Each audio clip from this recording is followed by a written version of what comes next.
પ્રધાનમંત્રી અમૃત ભારત સ્ટેશન યોજના હેઠળ પ્રધાનમંત્રી નરેન્દ્ર મોદી નવનિર્મિત રેલવે સ્ટેશનોનું લોકાર્પણ કરશે, જે અંતર્ગત ભાવનગર જિલ્લામાં આવેલ Mahuva railway station, Palitana railway station, Sihor junction, Jamjodhpur railway station અને અમરેલી જિલ્લામાં આવેલ રાજુલા જંકશન રેલવે સ્ટેશનનું પણ ઉદ્ઘાટન કરશે.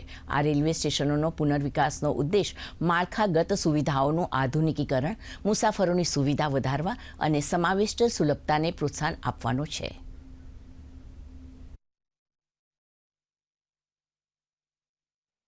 के साथ पुराने स्टेशन का सौंदर्यीकरण करते हुए शानदार फसाड अप्रोच रोड बनाया गया है, जिसमें बाग बगीचे की भी व्यवस्था की गई है. पैसेंजर्स की सुविधाओं की एवं ज़रूरतों को ध्यान में रखते हुए आने वाले कई सालों तक महुआ स्टेशन सेवारत रहेगा एवं यात्रियों को प्रवेश करते ही अलग अनुभव होगा.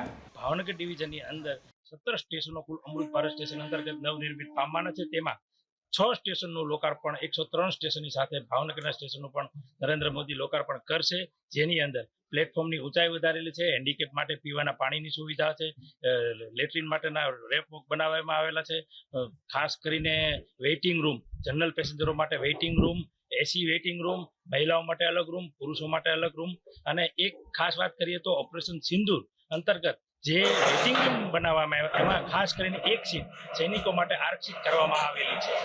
એ રીતે આગામી દિવસોમાં આપણે જોઈએ તો આગામી દિવસોમાં બાકીના 11 સ્ટેશનો પણ નવનિર્મિત કરવામાં આવશે. જેનો અત્યારે જે હાલમાં ભાવનગરના જે 6 સ્ટેશનો છે એની કુલ લાગત છે 50.72 કરોડ રૂપિયાના ખર્ચે નવનિર્મિત થવાના છે, જેનું આગામી 22 દિવસે કરવામાં આવશે.